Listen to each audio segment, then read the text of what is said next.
Así que vamos a continuar con nuestra prédica desde hace 8 días. Estamos como en una miniserie, una pequeña serie de 2 domingos y estamos hablando de 7 unidades. ¿Cuántas unidades hay?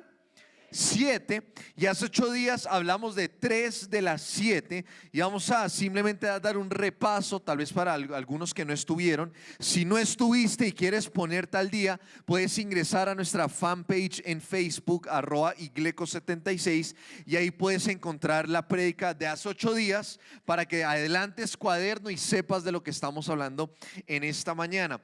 Así que dijimos y hablamos de la importancia de la unidad, que somos una iglesia unida, que la meta de Igleco, de nuestra iglesia, es que seamos una iglesia unida. Y cuando caminamos en unidad y estamos en unidad, hay muchas cosas que vamos a no tener en nuestra iglesia por causa de la unidad. Divisiones no habrán, rebeliones no habrán, discordias no habrán, no sé, cualquier cosa mala la podremos aplacar si caminamos en unidad. Y una de las maneras, o las maneras como caminamos en unidad, es sabiendo a quién servimos. ¿Y a quién servimos en esta iglesia? A Jesús. Y cuando sabemos que Jesús es la cabeza de la iglesia, podemos trabajar juntos hacia una misma dirección. Si todos fuéramos todos ojos o todos orejas o todos brazos o todos piernas, no sería lo mismo. Pero gracias a que cada uno tiene un talento diferente, un don diferente puesto por Dios en este lugar, cada uno de nosotros traemos algo a la mesa para bendecir esta iglesia, bendecir Bogotá y bendecir Colombia. ¿Cuántos pueden decir amén? Tú estás en esta iglesia con un rol específico. Te necesitamos a ti tanto como tú nos necesitas a nosotros para que esta iglesia sea de bendición a cientos y miles de personas. Amén. Así que hablamos de 3 unidades de las 7. Hablamos que somos un solo cuerpo que está conectado. Si cada uno jala hacia su propio lado, el cuerpo se cae, se rompe, no funciona. Si el brazo quiere ir a la izquierda pero el cuerpo hacia la derecha, nunca va a suceder. Y es importante que como el cuerpo de Cristo, tú y yo sepamos que somos un mismo cuerpo. Cada uno de nosotros diferentes, sí, tal vez hay algunos altos, bajitos, gorditos, etcétera, etcétera, pero todos somos parte del mismo cuerpo. Y dice la palabra que Cristo también es la cabeza de la iglesia, la cual es su cuerpo. Tú eres del cuerpo de Cristo. Y tal vez suena raro, ¿cómo así que somos el cuerpo de Cristo? ¿Será que es un ente por allá espiritual, algo loco? Suena loco, pero es práctico para nosotros. Y el apóstol Pablo nos da esta ilustración para mostrarnos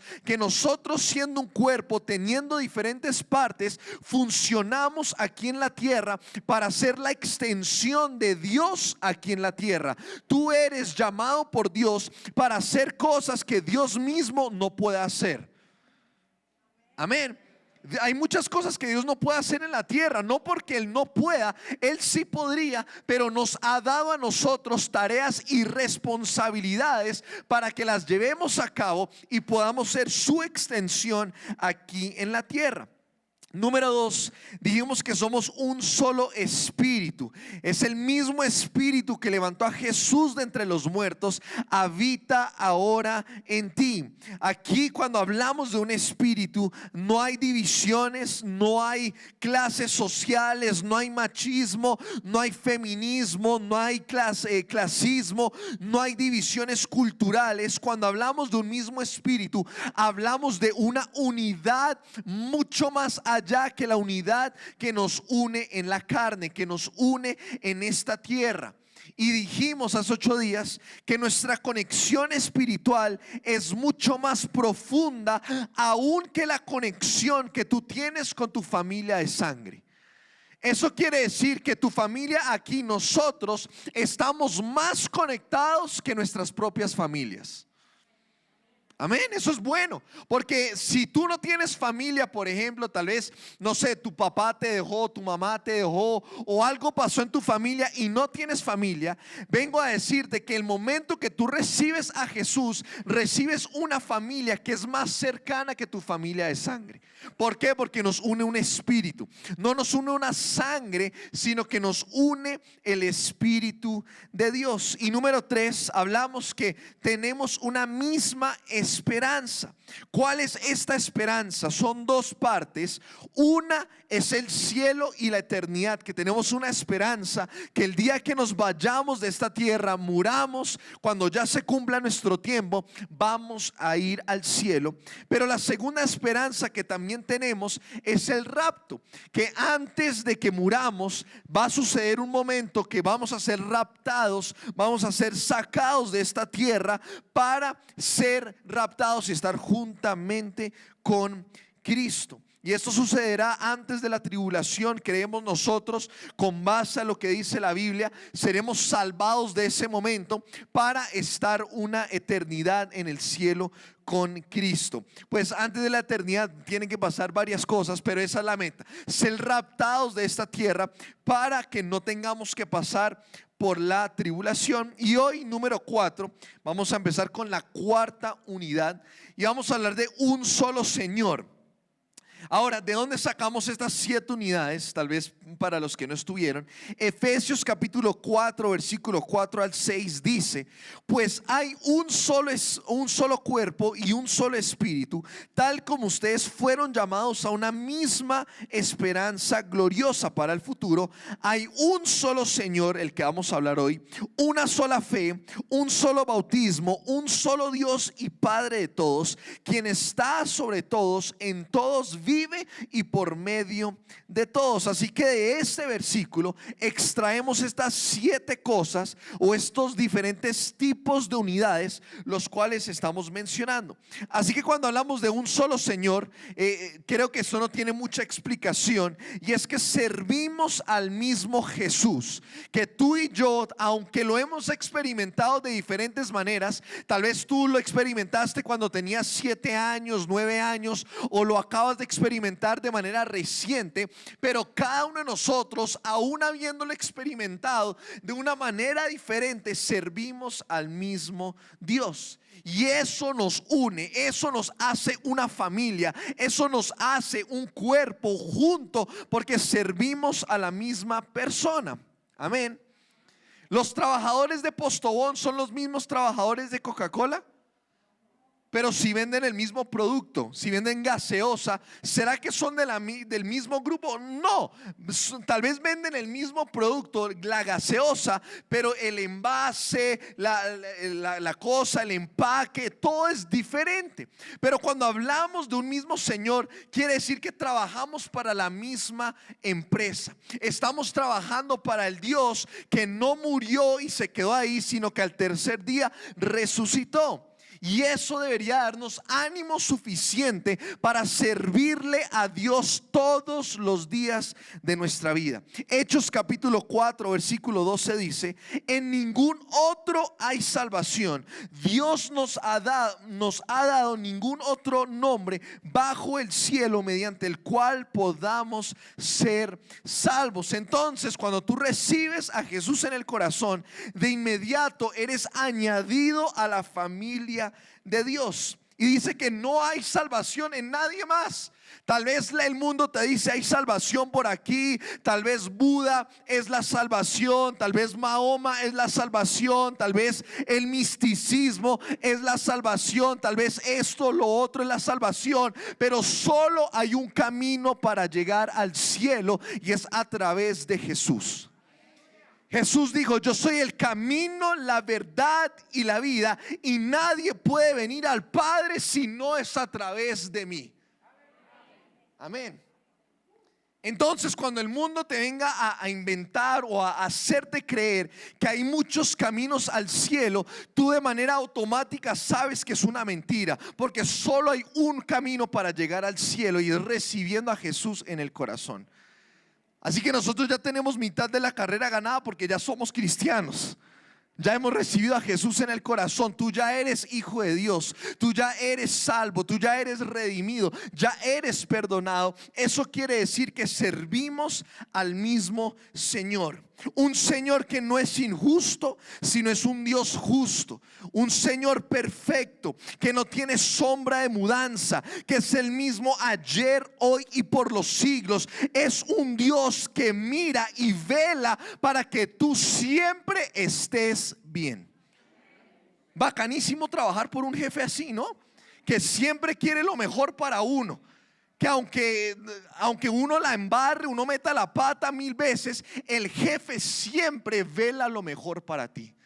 Y ese es el Dios el cual nosotros servimos. Un Dios que aún viendo tus fracasos, aún viendo tus debilidades, todavía quiere lo mejor para ti. Eso a mí me gusta, porque yo puedo meter la pata millones de veces, pero Dios está ahí para levantarme millones de veces. Servimos a un buen Dios, un Dios que es fiel, un Dios que permanece, un Dios que no nos deja ni nos desampara, que cuando el mundo se va de nuestro lado, Dios siempre está ahí. Amén. Filipenses capítulo 2 versículo 9 al 11 dice: por lo tanto, Dios lo elevó, hablando de Jesús, al lugar de máximo honor y le dio un nombre que está por encima de todos los demás nombres, para que en el nombre de Jesús se doble toda rodilla en el cielo y en la tierra y debajo de la tierra, y toda lengua declare que Jesucristo es el Señor, para la gloria de Dios Padre. Así que Jesús, cuando muere y resucita, no solo te da salvación, no solo te da perdón de tus pecados, no solo te da un acceso al cielo, sino que te otorgó un nombre que es sobre todo nombre. Un Señor que no solo te da salvación, sino que te da el nombre para vivir una vida en victoria todos los días de tu vida. Servimos a un buen jefe, que Él ya te dio todas las herramientas que tú necesitas para tener una vida victoriosa. Esto no es una charla motivacional, esto no es para que te sientas bien o no, esto es una realidad. Y si tú aplicas correctamente las verdades de Dios, tú vivirás una vida buena en esta tierra.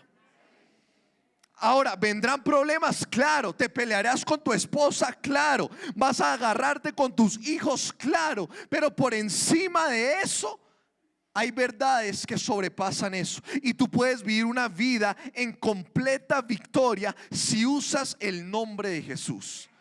Y ahora, esto no es una fórmula mágica que si yo digo Jesús, Jesús, Jesús 3 veces, todo mi mundo se va a perfeccionar. No, no es así.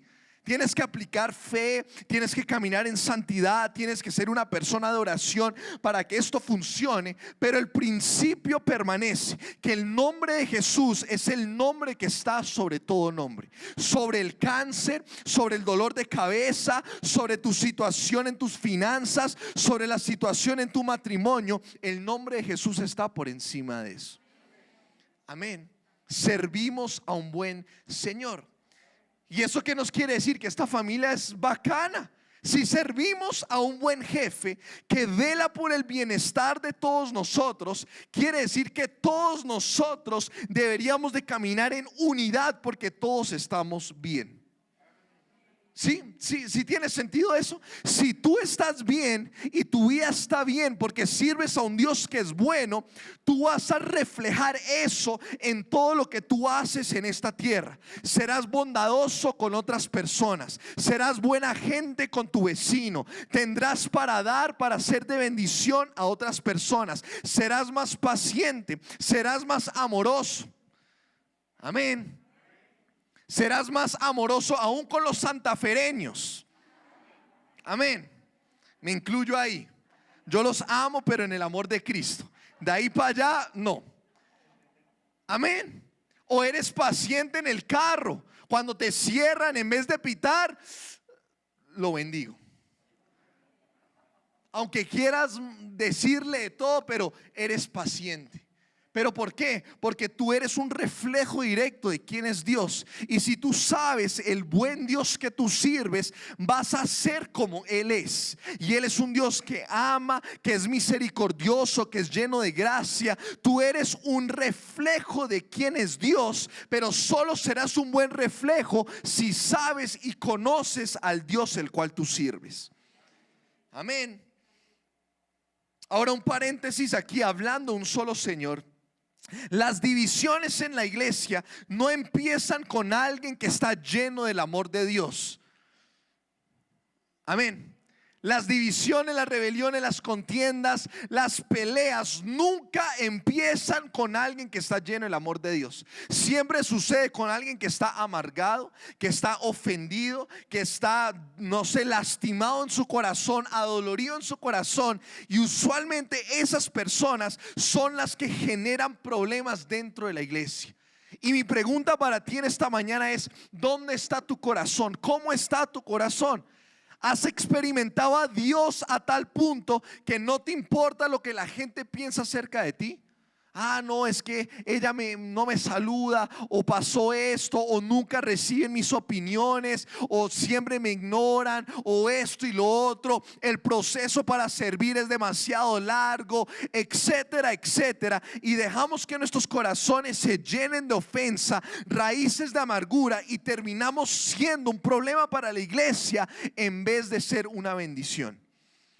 Si quieres impedir esto en tu vida, debes de conocer al Dios el cual tú sirves. ¿Y cuál es este Dios que estamos hablando? Este Señor Jesús, Dios Todopoderoso. Y Dani, entonces, ¿cómo conozco a Dios? Si quiero saber cuál es este Señor, ¿cómo lo hago? Muy fácil, ora. Sirve en tu iglesia, en esta iglesia, no sé, lee la Biblia, involúcrate en los centros de entrenamiento. Esas cosas te ayudarán a conocer a Dios. Amén. Tú todavía no conoces todo acerca de Dios. Yo no conozco todo acerca de Dios. A mí me faltan un montón para conocer a Dios. Pero eso es lo hermoso de Dios, que aunque yo sé quién Él es, Él siempre me sigue impresionando todos los días. Yo me imagino a Dios como con un gabán gigante y no sé, hoy me mostró algo en la Biblia y como que abre, mira, te voy a mostrar, te voy a revelar esto, mira lo que yo quiero enseñarte hoy, y uno como que queda impresionado de todo lo que uno aprende, pero como que al día siguiente abre el otro lado de su gabán y hay más revelación de quién Él es, y luego al día siguiente vuelve a abrir su saco y te revela más cosas. Ese es el Dios el cual servimos. Un Dios que nunca es un Dios aburridor. No deberías de aburrirte las cosas de Dios. Las cosas de Dios son brutales, porque Él siempre tiene más para mostrarte, siempre tiene más para revelarte. Tenemos un Dios que es infinito y nunca deja de existir. Número 5, quinta unidad de estas 7 unidades es que hay una sola fe. Todos digan: una sola fe. Ahora, aquí no estamos hablando de la fe como herramienta para acceder a las promesas de Dios, sino que aquí estamos hablando de la fe como una doctrina básica. ¿Y a qué me refiero con una doctrina básica? Es que todos creemos en lo mismo.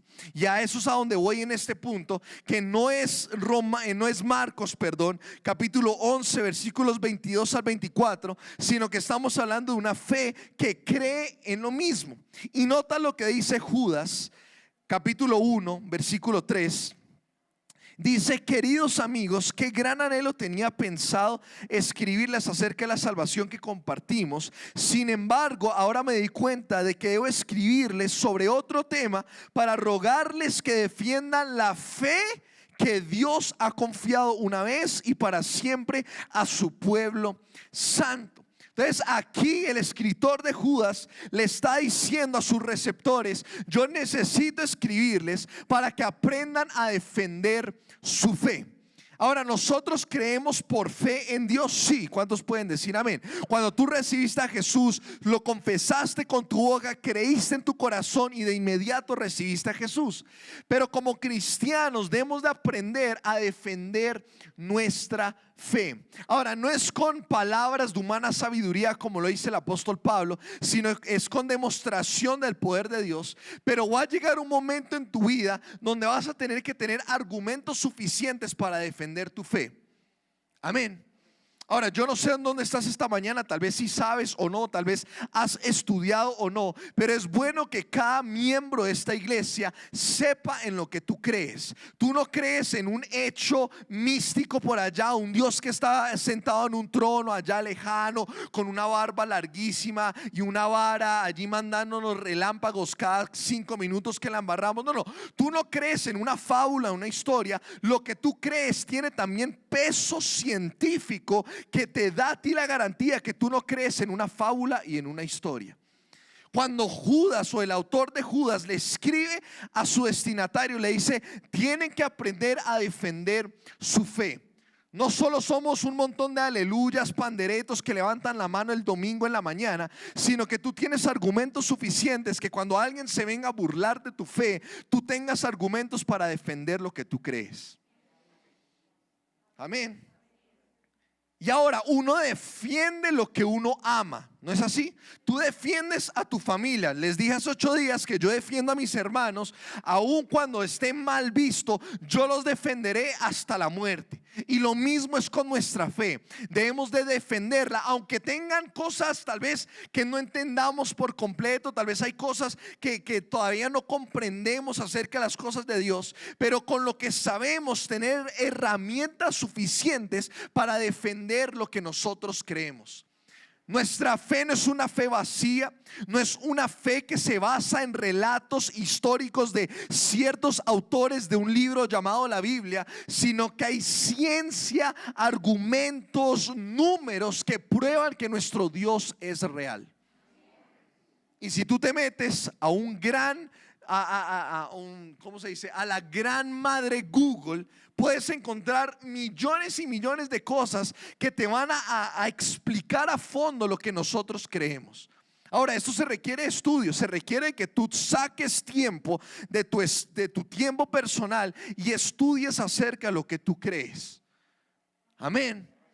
Ahora, acá te vamos a enseñar lo que más podamos, claro, pero 1 hora a la semana no basta. Hay tanto por aprender. Hay tanto por aprender acerca de las cosas de Dios que un solo día, 1 sola hora no alcanzan. Amén. Y me encanta como Judas lo dice: debemos de aprender a defender la fe que hay en Dios, que Él nos ha confiado. Él confía que tú defiendas tu fe. ¿Por qué? Porque Él lo entregó todo. Él ya hizo lo más difícil. ¿Por qué vamos a dejar que el mundo nos estripe, nos haga desaparecer nuestra fe cuando tenemos argumentos para defenderla?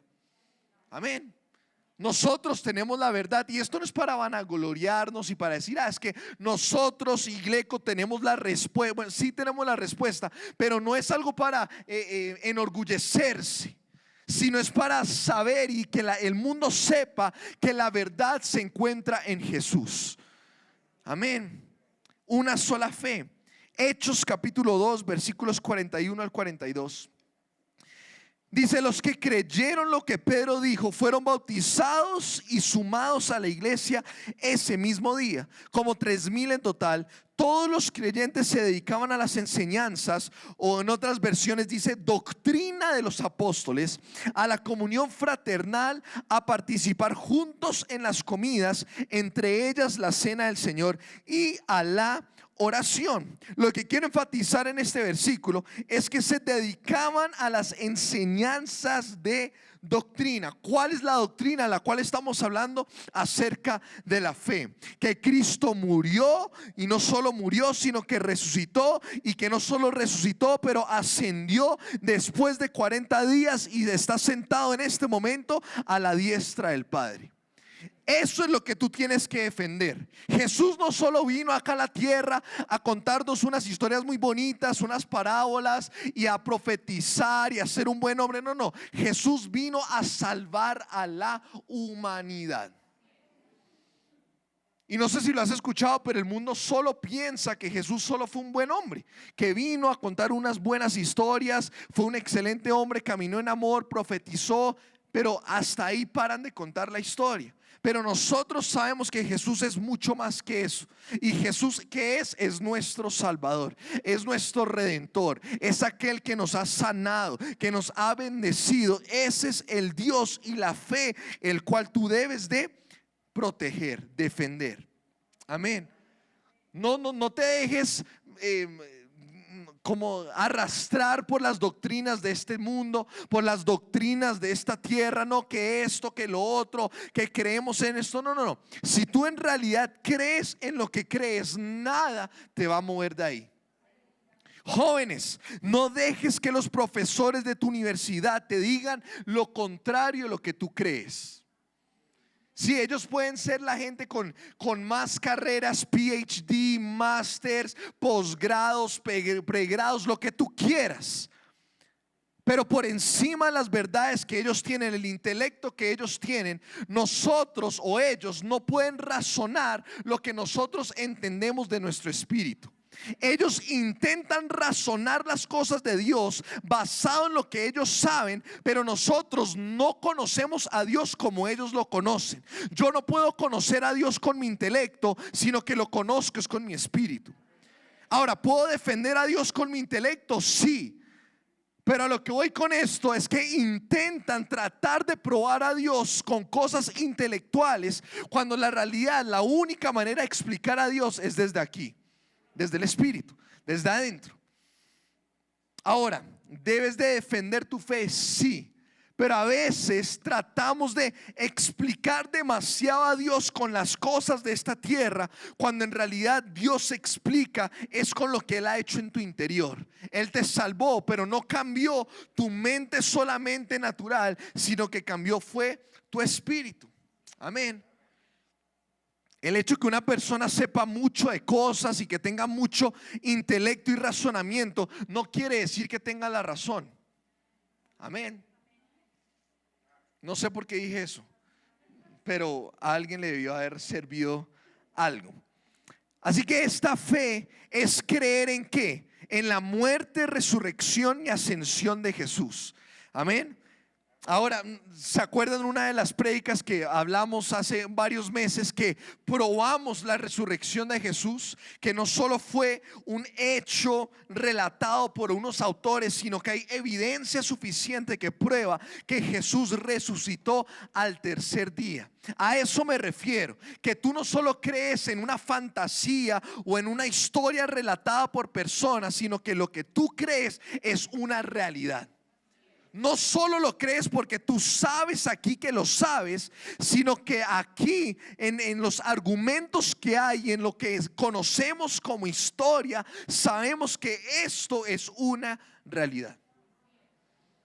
Mi religión, lo que yo llamo cristianismo, no es meramente una religión más, sino que es la verdad que sobrepone el resto de las religiones.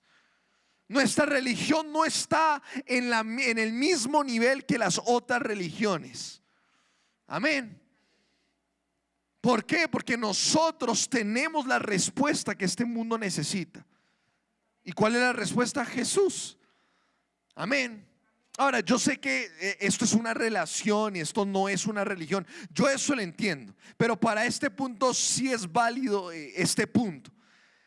Que nosotros, que lo que tú y yo creemos no se basa en un intelecto humano, sino que se basa más allá en nuestra fe. Número 6, sexta cosa o sexta tipo de unidad, es que hay un solo bautismo.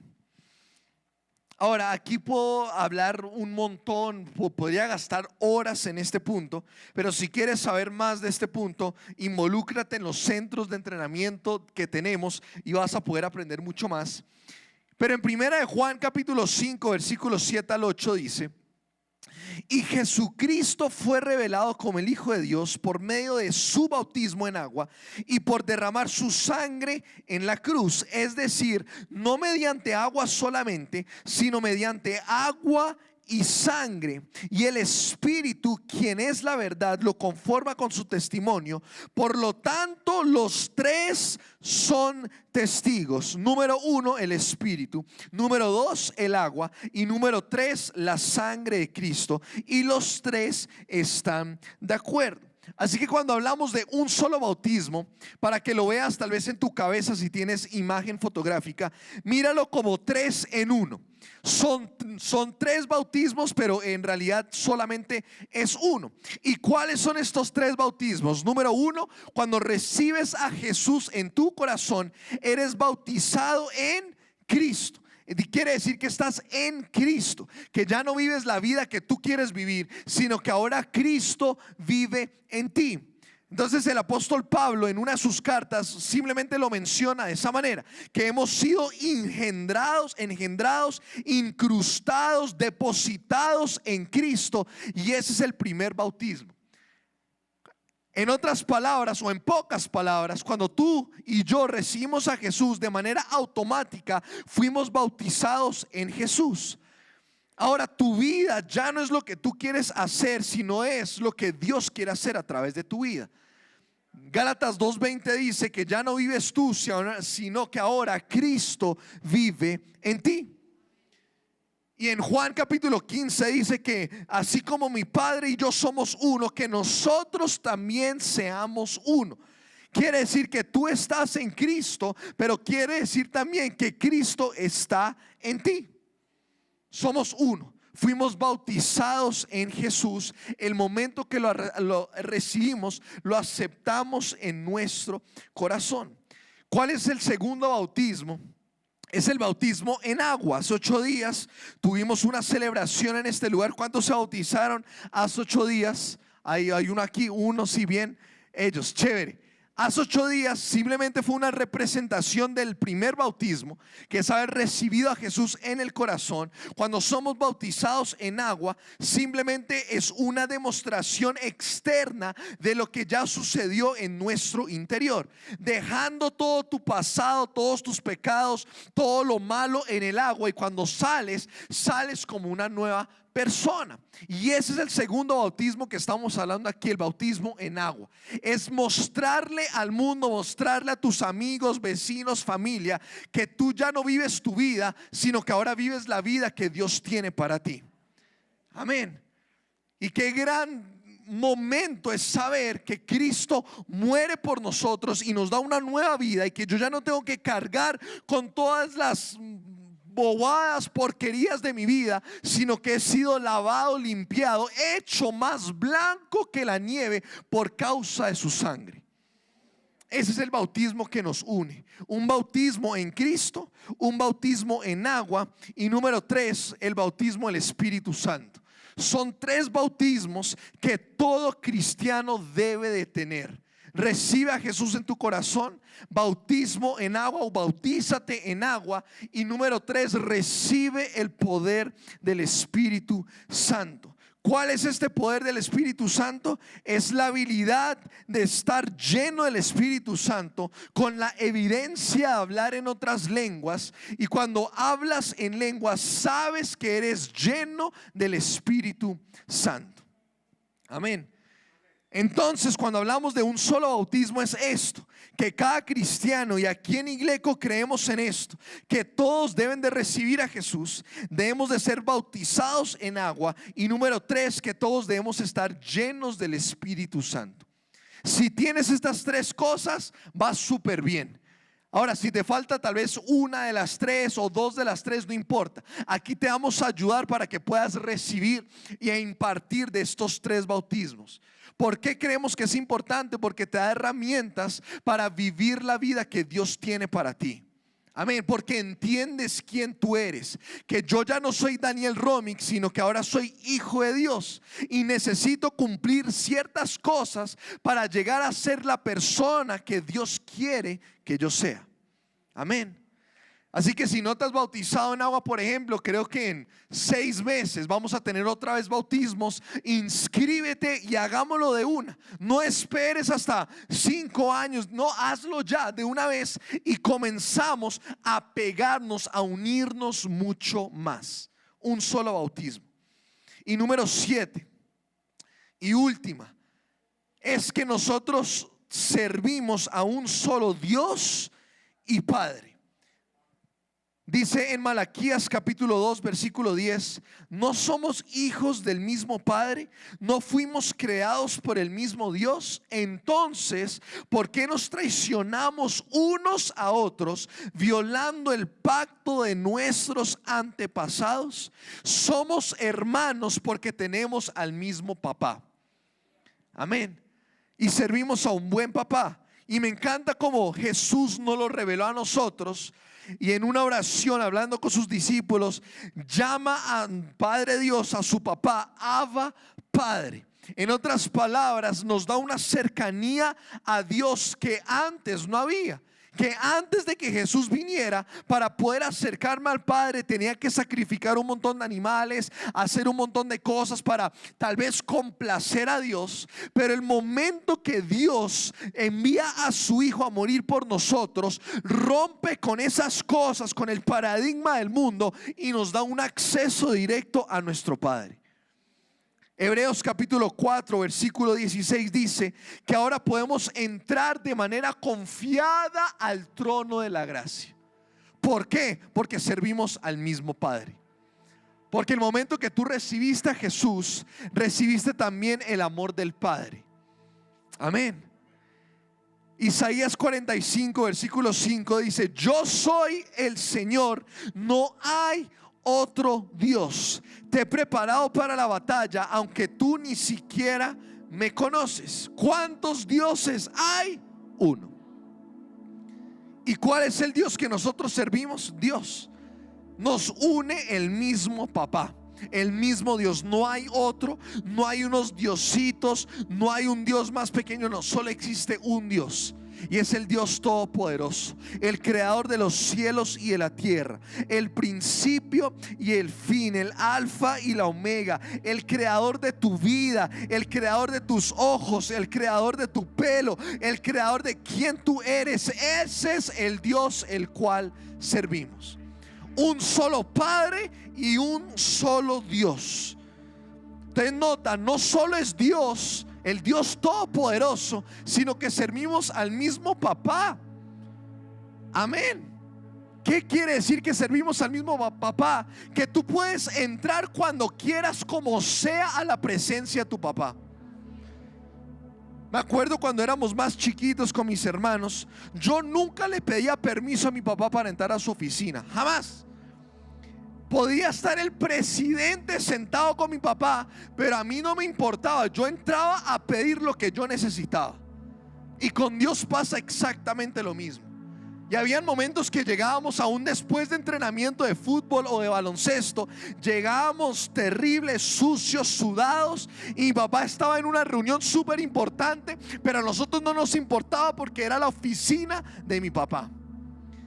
Y con Dios es exactamente igual. Tú puedes entrar sucio, desgastado, sudado, pero cuando entras a la presencia de Dios, entras para hallar misericordia para el oportuno socorro.